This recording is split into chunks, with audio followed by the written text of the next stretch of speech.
Hi everyone, welcome to my channel, Daisy Case Primitives.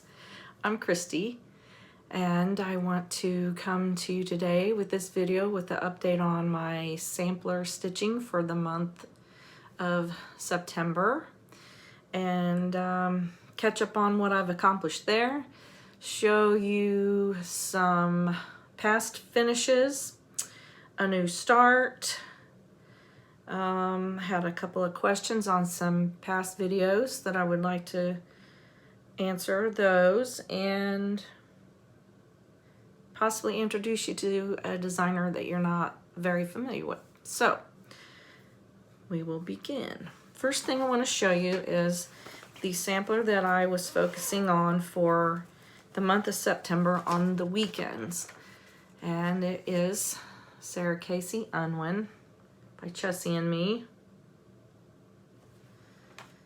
And like everyone, my plans did not pan out as much as I want. I didn't get as much stitching done as I wanted. A little more progress on the house, getting some windows done.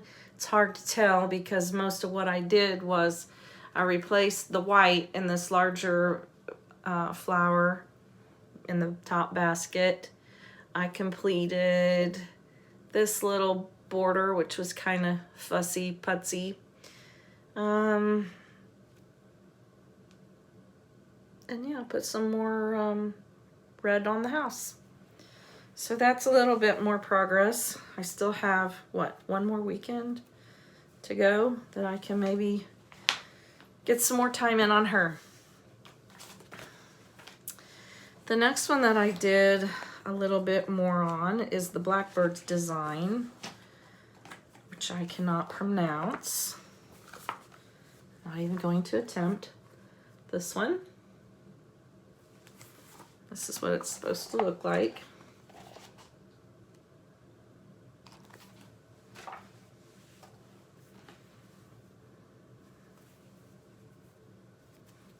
And this is my progress. I was just working on this morning, so it's all wrinkly wonky. I managed to get, let's see, this whole row done, some more down the side border and down letters down the side. If I were to focus on this, it wouldn't take much to get that one done. There was that one. And the other one that I focused on this past couple of weeks since I saw you last was Mary Wood 1837 by Scattered Seed Samplers. This is what I call my Satan piece because I only had gotten the word Satan stitched in when I first showed you this piece, but I'm happy to say I have another word added. 4. But it's not all by itself. This time I got this flower motif all finished up a few more flowers down the border, and the one over one wording there with the word 4. So I'm pleased with that.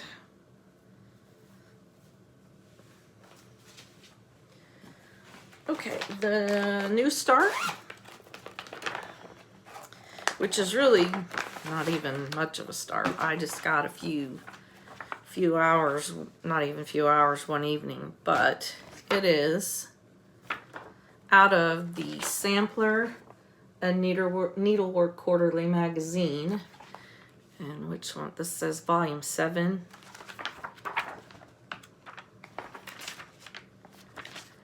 Susanna Hardiman sampler. This is what it's going to look like. I like the muted colors, and that house is different.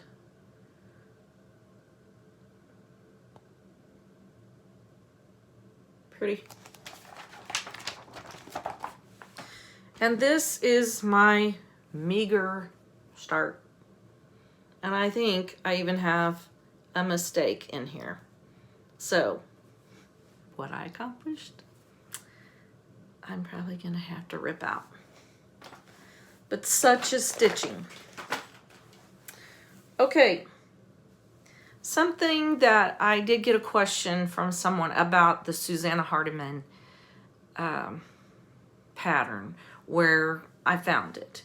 And so I got that magazine probably from eBay. But there's another woman that does floss tubes, and her name is Momma Loves You GB. And I believe she's from Wales, and she's just recently started her channel, which is really great. You should go watch her. But she talked about in one of her videos about the Sampler and Antique Needlework Quarterly DVD set. And this is what it is. I purchased this a few months ago, and it has all issues of that magazine on DVD. And so every pattern that was ever issued in the magazines is all in one place. I don't recall now what I paid for this, but I think I got it. I know you can get it from Etsy shops and eBay, and whatever it cost. I'm kind of a tightwad, so it's very well worth the money when you consider what you would pay a price for a large sampler pattern just for one, and you consider all the possibilities of all the patterns that you can just print off right at home from one DVD. This is very economical and very well worth it. And go check out Momma Loves You GB channel. Okay, I had a new start, and I'm sure some of you know this designer, but she's another primitive designer that I like a lot, and I have stitched a few of her things in the past and sold quite a bit of them. But I saw this one and thought it was fitting for September for sampler stitching, and I went ahead and went to her Etsy shop. It is Primitive Stitchin', and I believe her name, you pronounce it Shelly Auen. If not, I'm so sorry. But you can go to Etsy and find her. She has many cute pattern designs, primitive style PDF that you can just go purchase and download and get stitching. So here is my little pillow. And I just pop it in a basket all by itself. It's so cute. See the Indian corn. And this is called Indian Corn Alphabet Pillow Tuck. It's just so cute. The crow and the pumpkins. And always a cool alphabet. So I just backed it. I don't stuff my pillows really firm. I think I talked about this before in one of my videos. To me, it just looks more prim that way. And I just whip stitch close the end. I think that looks more handmade, more old-fashioned, more primitive, pioneerish look. So that's how I do mine. I kind of keep them simple. I don't do a whole lot of embellishing. I might put a pin with some buttons, or sometimes I might add a few more things to them, but I just that's me. It's more simple. So Shelly on. Another one from the past that I stitched of Shelly's design is called Vining Flower and Bird Alphabet Sampler. And this is so pretty.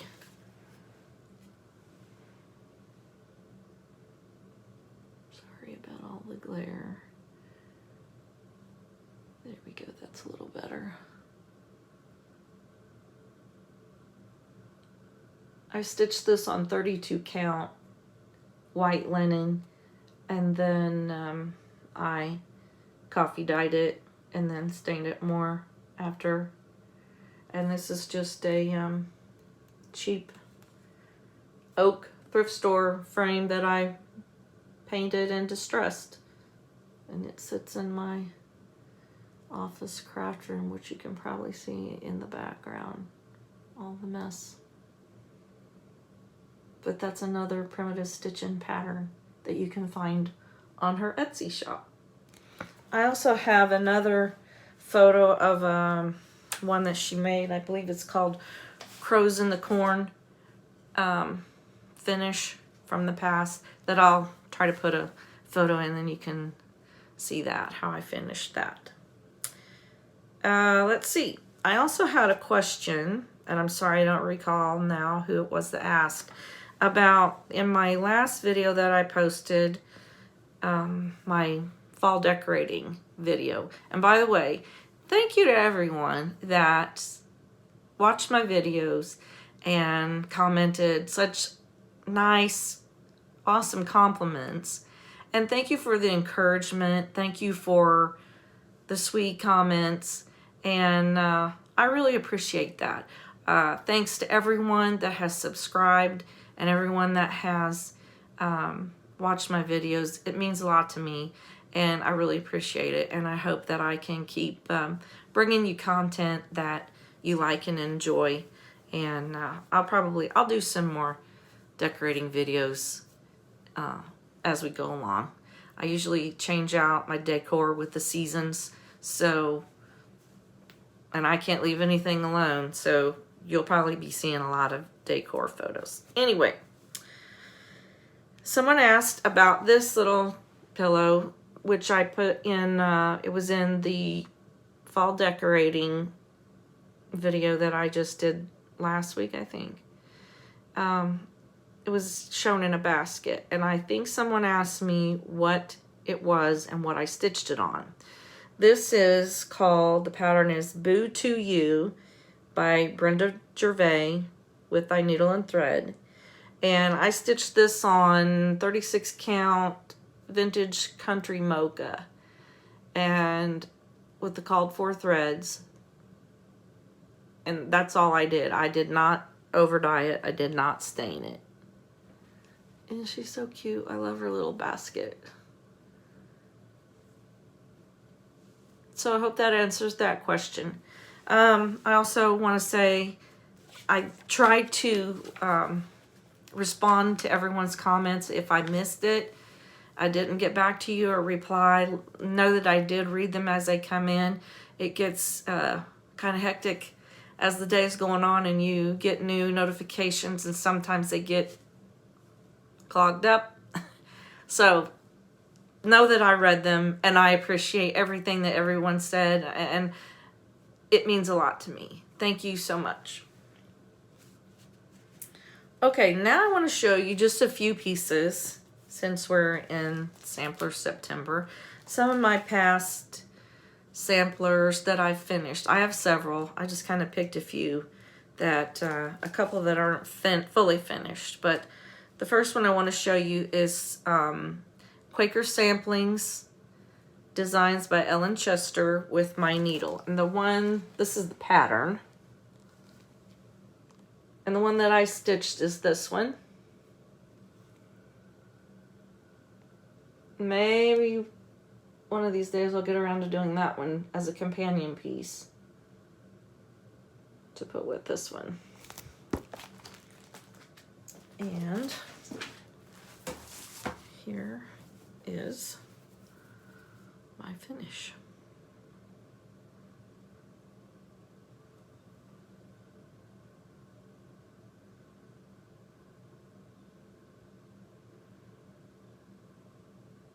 I believe this is, no, I didn't look it up before I started the video. It's whatever was called for, I believe, on the pattern. Next one is Harriet Elizabeth Coe by Brenda Gervais. This is a reproduction. This was also a stitch along with Farm Girl. It's so pretty. Lots of eyelet stitches. I used most of the called for threads, but I did change the red in this border piece and some of the alphabet colors. This row, this red row, is all entirely eyelets. The alphabet is eyelets, but it's really pretty. I love red, so I wanted mine to be a little more vivid, and I have mistakes. That, her name was the first 1/1 stitching I'd ever done. And I added, what did I do? I just put my initials and the year that I completed it down in the corner. I want to keep true to the patterns to the girls that stitched these, but yet I want to, mostly I want a year on mine so that I know when it was that I completed it.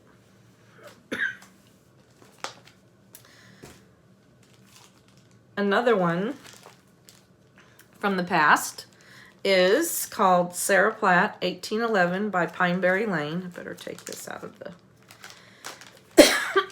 excuse me.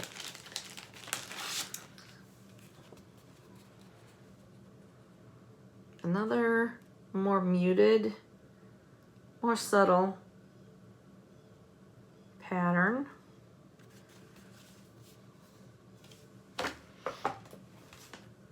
This one I've kind of had put away for a little while and it's gotten some fuzz on it, but this is my finish. I love this bottom motif of flowers. And yes, it's wrinkly and crinkly, but that's the look I want. I used called for fabric, maybe not, and definitely called for threads, but that's that finish.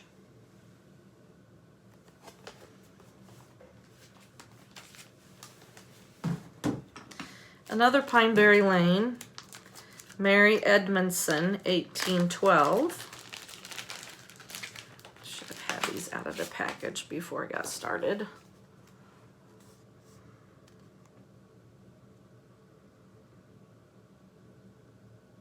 Now, oftentimes you can recognize what the motifs are. Sometimes they're a little questionable, and you can kind of, you study it, you can figure out what these little girls were stitching. But I want to know, what is that thing right on top of that flower? What is that? Is that a bug? Is that a beetle? What is that? I want to know. I'd like to know what that is. Anyway, here's my finish. I used called for fabric and threads. This is another thrift store frame.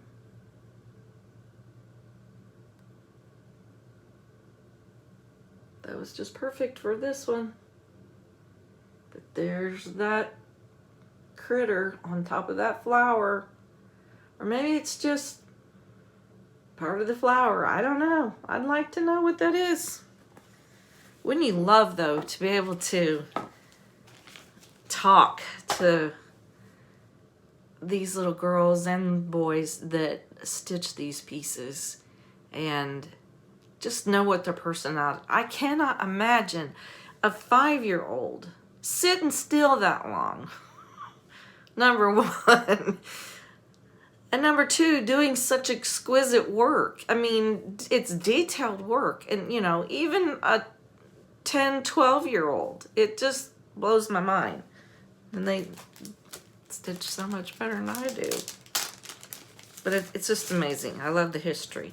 Okay, last one is Catherine Dickinson, 1840, by Scattered Seed Samplers again. And I'm finding a trend with myself. I like square samplers. I like stitching them. I'm drawn to them more. I don't know why.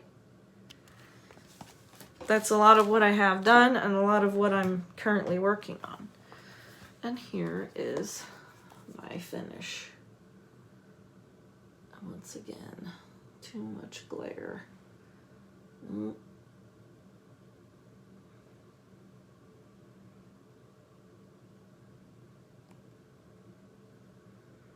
I really love the colors. This, I believe I used Ale. Picture this plus Ale with the called for fabrics. And yes, you can see in the reflection the mess I have. If you guys could see the setup that I have going here with a tote in front of me and a couple of boxes beside me and another wooden box in front of me, and it looks like little kids building a fort in here along with the normal mess. Anyway, that's all I have for this video. I want to kind of keep things short and sweet, not to bore you.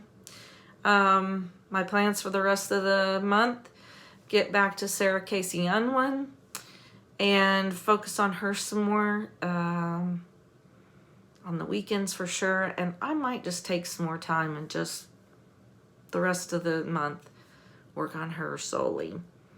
And who knows what else I might pull out of the whip basket and work on, or who knows what the squirrel might bring in my path. So anyway, thank you all again for watching. Thank you to those that have subscribed.